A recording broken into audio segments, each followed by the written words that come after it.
नमस्कार। तो कैसे आप और आखिर आ चुके हैं ड्रॉ एशियन कप क्वालिफायर्स के, जिसमें हमारी इंडियन फुटबॉल टीम है ग्रुप सी में हांगकांग, बांग्लादेश और सिंगापुर के साथ। अभी देखिए ये हमारी बदकिस्मती है सबसे पहले तो कि हम डायरेक्टली क्वालिफाई नहीं कर पाए और हमको यहाँ पर खेलना पड़ेगा फिर से वही एशियन कप क्वालिफायर्स, जो कि हम चाहते नहीं है कि हम भाई इतने नीचे के राउंड तक जाएं। डायरेक्टली क्वालिफाई करने का हमारा एम रहता है, लेकिन अभी तो आपको पता है क्या स्थिति है हमारी। तो चलिए एशियन कप क्वालिफायर्स तो एटलीस्ट हम खेल रहे हैं। और यहाँ पर अभी देखिए जो ग्रुप है, मैं इसको बहुत ज़्यादा टफ भी नहीं बोलूँगा लेकिन बहुत ज़्यादा इजी भी नहीं कहूँगा कि एकदम इजी पीजी भी नहीं है। मेहनत करना पड़ेगा, कॉम्पिटिटिव ग्रुप है। मतलब ऐसा कि अगर आपने यहाँ पर किसी को वीक समझने की कोशिश करी तो वही हाल होगा जो वर्ल्ड कप क्वालिफायर्स में अफगानिस्तान के अगेंस्ट हुआ था इंडियन फुटबॉल टीम का, कि अफगानिस्तान को ऐसे ले लिया और जिस अफगानिस्तान के अगेंस्ट पॉइंट्स लेकर हम थर्ड राउंड में जा सकते थे उसी टीम ने हमको बाहर का रास्ता दिखाया। तो अगर हम ग्रुप्स में हमारी टीम्स की जो रैंकिंग्स क्या है उसके ऊपर नजर डालें, जिसका कि ज्यादा मतलब नहीं है क्योंकि उसका मतलब खाली पॉट्स के लिए रहता है।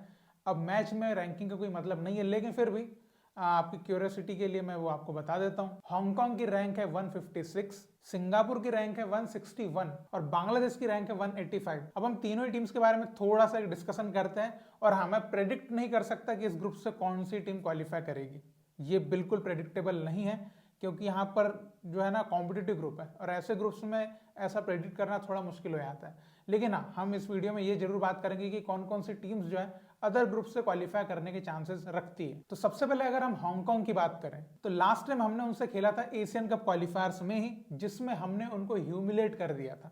तो आई होप कि वो उस ह्यूमिलेशन को भूले तो नहीं होंगे। लेकिन आपको मैं ये बात जरूर बताना चाहूंगा कि जो हमने खेला था उस हांगकांग में और अभी के हांगकांग में काफी फर्क है और इस बात को आप याद रखना। अब देखिए सारी जो हमारे ग्रुप में टीम्स हैं इनके लिए एक चीज एकदम कॉमन है कि सबके जो वर्ल्ड कप क्वालिफायर्स के कैंपेन थे वो काफी बेकार से थे। बट अगर अभी के मोमेंटम की बात किया तो अभी हांगकांग एक काफी अच्छे मोमेंटम में लास्ट 4 गेम्स में वो विन कर चुके हैं सारे गेम्स। और एक छोटा सा एडवांटेज अगर मैं कहूं तो हांगकांग टीम के जो प्लेयर्स हैं वो एक तो चाइनीज लीग्स में खेलते हैं एंड कुछ जो है उनके प्लेयर्स यूरोप के लोअर डिविजन्स में खेलते हैं, जो एक थोड़ा सा स्लाइटली थोड़ा एक अच्छा एक्सपीरियंस एड ऑन करते हैं उनकी टीम में, जो कहीं ना कहीं हमारे लिए टफ साबित हो सकता है। तो इस बात को भी थोड़ा सा नोटिस करके रखिएगा।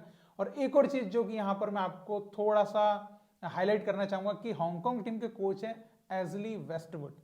और ये भाई कोच वही है जब वो अफगानिस्तान से थे, उन्होंने डंके की चोट पे हमको बीट किया था कि वी विल बीट इंडिया, हमारे होम में आके कहा था और बीट करके गए थे। तभी एजली वेस्टवुड की एक चीज क्या अच्छी है कि वो इंडियन प्लेयर्स को काफी बारीकी से समझते हैं, जो उनको टैक्टिक्स बनाने में थोड़ा सा इजी पड़ता है। तो एक छोटा सा थ्रेट हमारे लिए हो सकता है कि एजली वेस्टवुड किस तरह से टैक्टिकल प्लान हमारे अगेंस्ट जो है वो डिसाइड करते हैं। उसके बाद मैं बात करूंगा सिंगापुर टीम की। तो सिंगापुर से हमने लास्ट खेला था जब हम वियतनाम में फ्रेंडलीज के लिए गए थे और 1-1 हमने ड्रॉ खेला था उनके साथ। और सिंगापुर का भी ईयर काफी बेकार रहा जैसे हमारा रहा है, बट उनको एक अच्छा है कि उनको एक विन मिला म्यांमार के अगेंस्ट। अभी एक चीज सिंगापुर के लिए अच्छी ये है कि अभी वो गेम्स और खेलने वाले हैं। अभी उनका ASEAN चैंपियनशिप जो है वो होने वाली है, दिसंबर में हो रही है, जिसमें 4 गेम्स खेलने वाले हैं।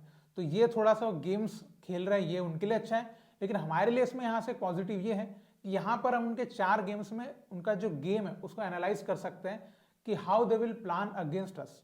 तो ये थोड़ा सा हमको बेनिफिट यहाँ से मिल सकता है। और किस तरह से टीम जो है प्लान करती है सिंगापुर की, वो हमको थोड़ा आइडिया लग सकता है, जिससे हम थोड़ा टैक्टिक्स बना सकते हैं उनके अगेंस्ट जब क्वालिफायर्स हम खेलेंगे। देखिए सिंगापुर टीम एक बहुत ही कॉम्पिटिटिव टीम है, जो कि हमको ऑलरेडी बता भी चुकी है जब हमने उनके अगेंस्ट खेला था कि रैंक वैंक भाई उनकी देखना मत, प्लेयर्स उनके काफी कॉम्पिटिटिव है। और मैं ये बात एक और आपको एग्जाम्पल के थ्रू बताता हूँ कि इस साल के आप उनके रिजल्ट देखिए और उनका गेम देखिएगा तो वो जो है काफी अटैकिंग टीम है। भले वो गोल कंसीड करेंगे देनो, बट वो अटैक करते हैं और इस वजह से वो गोल कंसीड तो करते हैं बट वो गोल स्कोर भी करते हैं। अगर आप उनके इस सीजन के स्टार्ट्स देखते हैं तो ओनली साउथ कोरिया के अगेंस्ट वो स्कोर नहीं कर पाए, अदरवाइज उन्होंने सबके अगेंस्ट स्कोर तो किया है। तो ये उनके लिए एक पॉजिटिविटी है, बट हमारे लिए एक नेगेटिविटी है कि यहाँ पे हमको उनको स्कोर नहीं करने देना एंड उनके लूप होल्स पकड़ना है डिफेंस में और स्कोर निकालना है। सिंपल है यहाँ पे, मतलब बोलने में सिंपल है बट इसके लिए अच्छी प्लानिंग लगेगी। देन आती है टीम बांग्लादेश। तो बांग्लादेश तो भाई हमारा साथी है, मतलब वर्ल्ड कप क्वालिफायर में रहेगा या फिर एशियन कप क्वालिफायर में रहेगा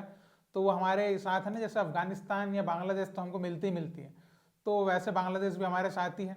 और लास्ट टाइम हमने इनसे 2021 में खेला था, तो अभी काफ़ी टीम बदल भी चुकी है उनकी और काफ़ी अरसा भी हो चुका है और उस टाइम भी हमने उनसे 1-1 ड्रॉ किया था सैफ कप में। अब देखिए इस टीम को आप काफ़ी वीक समझेंगे, एक तो रैंक में भी बहुत वीक है और एक्चुअली में अगर देखा जाए तो ऑन पेपर आप जैसे बोलें या टीम जिस तरह से डिस्प्ले करती है तो उस नज़रिए से आप इसको बिल्कुल वीक टीम बोल देंगे।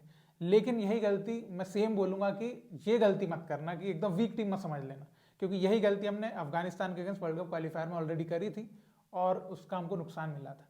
तो यहाँ पर इतना ही टफ समझना जितना आप सिंगापुर हांगकांग को समझेंगे, बांग्लादेश को भी उतना ही टफ समझना, और प्लान हमारा उतना ही स्ट्रांग होना चाहिए और हमारे एकदम स्ट्रांग प्लेयर्स भी इनके अगेंस्ट जो है लाइनअप में आना चाहिए। अब देखिए, बांग्लादेश एक ऐसी टीम रही है जो हमेशा इंडिया को शॉक कर देती है, जैसे कि वर्ल्ड कप क्वालिफायर में हमारे अगेंस्ट ड्रॉ, सैफ कप में हमारे अगेंस्ट ड्रॉ। तो इससे होता क्या है ना कि हमारे पॉइंट्स जो है वो कहीं ना कहीं हम लूज कर जाते हैं। जो हमको 3 पॉइंट मिलने वाले हैं उसमें हम 1 पॉइंट लेके आ जाते हैं।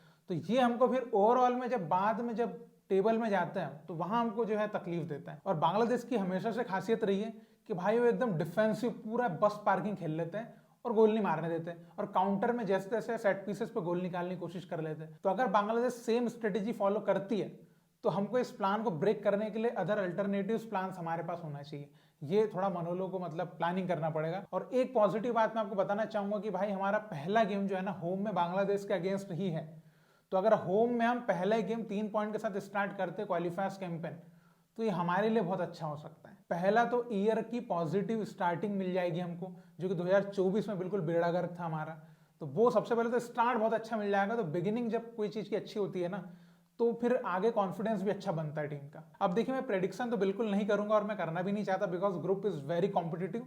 तो क्या होगा क्या नहीं होगा ये हम बात के लिए छोड़ते हैं। लेकिन हाँ, मैं ये जरूर कह सकता हूँ कि एटलीस्ट जो होम गेम्स है हमारे उसमें बिल्कुल पूरे 3 पॉइंट हमको मिलना चाहिए, इसके ऊपर काम होना चाहिए। मैं अवे का बिल्कुल छोड़ता हूँ भाई, टीम का क्या परफॉर्म करती है अवे में। होम में भाई बिल्कुल 3 पॉइंट हमारे रखो सारे मैचेस में, बस ये मैं चाहूंगा। जो मैं वर्ल्ड कप क्वालिफायर में भी बोल रहा था कि होम में जो है ना पॉजिटिव पॉइंट्स लो, बाकी अवे में आप देख लो जो भी करना है। तो बाकी आपके क्या प्रेडिक्शन, अगर आपको लगता है कि आप प्रेडिक्ट कर सकते हैं तब जरूर बताइए कि कौन सी टीम निकल सकती है, इंडिया निकल सकती है, क्या चांसेस आपको लगते हैं। थोड़ा सा आपके जो इनसाइट्स वो रखिएगा कमेंट में। बाकी हम अदर ग्रुप्स की बात करते हैं कि कौन कौन सी टीम्स उधर चांस बना रही है कि वो मे भी उस ग्रुप से क्वालिफाई कर जाए अभी रिसेंट परफॉर्मेंस को देखते हुए। तो देखिए, ग्रुप ए की अगर हम बात करते हैं तो यहाँ पर ताजिकिस्तान, फिलीपींस, मालदीव्स और ईस्ट टाइमोर है। तो देखिए यहाँ पर थोड़ा कंपटीशन हो सकता है ताजिकिस्तान और फिलीपींस के बीच में, लेकिन मेरा जो प्रेडिक्शन कहता है कि Tajikistan will qualify from this group. Then group B में चलते हैं तो लेबनान, यमन, भूटान और ब्रुनेई है। अब देखिए, ऑब्वियसली अभी आपके दिमाग में सिंपल सा आया होगा कि यहाँ पर भाई लेबनान बहुत तगड़ी टीम हो गई है, यमन में भी थोड़ा सा कॉम्पीट करेगी लेबनान के अगेंस्ट, बट अगर आप सारे मैचेस देखें होम और अवे मिला के तो लेबनान यहाँ पर थोड़ी भारी पड़ रही है। तो लेबनान को थोड़ा इजी ग्रुप मिल गया, मैं ये कह सकता हूँ। तो यहाँ से लेबनान के हाईएस्ट चांसेस है निकलने के। देन ग्रुप सी की बात करें तो जैसा भी ग्रुप यहाँ पर दिख रहा है कि इंडिया यहाँ से ग्रीन उसमें दिख रहा है, तो आई होप कि ऐसा ही हो एंड हम क्वालिफाई करें एशियन कप के लिए। देन ग्रुप डी पे चलते तो थाईलैंड, तुर्कमेनिस्तान, चाइनीज ताइपी और श्रीलंका है। तो यहाँ कॉम्पिटिशन है बिटवीन थाईलैंड और तुर्कमेनिस्तान। लेकिन अगर अभी एक अच्छे परफॉर्मेंस की या एक प्रोग्रेस की बात करें तो थाईलैंड काफी अच्छा कर रहा है, but it will be little bit difficult भाई, क्योंकि तुर्कमेनिस्तान जो है ना एक थोड़ी तगड़ी टीम है, बिकॉज वो जिस रीजन से आती है वहां पर उनको कॉम्पिटिटिव फुटबॉल खेलना आता है। तो थाईलैंड को कंपटीशन जरूर दे सकती है, बट फिर भी मैं थोड़ा सा थाईलैंड के पक्ष में स्लाइटली रहूंगा, because they are doing much better. तो यहाँ से थाईलैंड के चांसेस है निकलने के। देन ग्रुप ई की बात करते हैं तो Syria, Afghanistan, Myanmar and Pakistan यहाँ पर है। तो देखिए, यहाँ पर ऑब्वियसली सीरिया को कंपटीशन अफगानिस्तान ही देगी। पाकिस्तान की टीम में ऑब्वियसली बाहर के प्लेयर्स आ रहे हैं, बट यू नो कि ओवरऑल में उतनी अच्छी टीमें बना नहीं पाते हैं। एंड म्यांमार भी यहाँ पर एक कॉम्पिटिटिव टीम है, बट सीरिया के चांसेस ज्यादा है कि they will qualify from this group. Then group F की बात करें तो ये बहुत जोरदार होने वाला है, बिकॉज यहाँ वियतनाम, मलेशिया, नेपाल और लाओस है। तो यहाँ पर वियतनाम, मलेशिया के बीच में कांटे की टक्कर होने वाली है। मतलब ऐसा समझ लीजिए कि भाई एकदम मौत का खेल होगा इस ग्रुप में, वियतनाम, मलेशिया के बीच में। और इन दोनों ही टीम्स के बीच में कंपटीशन भी है यहाँ पर। हालांकि रिसेंट ईयर्स में लाओस में थोड़ा इंप्रूवमेंट आया है, बट अगर आप कॉम्पिटेटिव मैचेस की बात करेंगे तो वियतनाम, मलेशिया स्लाइटली बेटर है। एंड जिस तरीके से मलेशिया के परफॉर्मेंसेज रहे हैं तो मैं थोड़ा मलेशिया के साइड जाना चाहूंगा कि मलेशिया में भी यहाँ से क्वालिफाई कर सकता है। अब देखिए, इस बार जो क्वालिफायर्स में एक सबसे खतरनाक बात यह है कि ओनली जो ग्रुप टॉपर रहेगा वो ही क्वालिफाई कर रहा है। तो इसलिए ग्रुप में टॉप ही करना है, उसके अलावा सेकंड ऑप्शन है ही नहीं। पहले ऐसा था कि बेस्ट जो कुछ रनर अप भी क्वालिफाई कर सकते हैं, ये भी एक ऑप्शन था, बट अब वो है नहीं। तो यहाँ पर इंडिया को केवल एक ही सोच, एक ही गोल, एक ही एम रखना है कि भाई एकदम ग्रुप में टॉप पे फिनिश करना है, बात खत्म हो गई। इसके अलावा ना कुछ देखना है ना कुछ सोचना है। तो आपके इसके ऊपर क्या थॉट्स है आप जरूर कमेंट में लिख के बताएगा। हम फिर मिलेंगे। जय हिंद।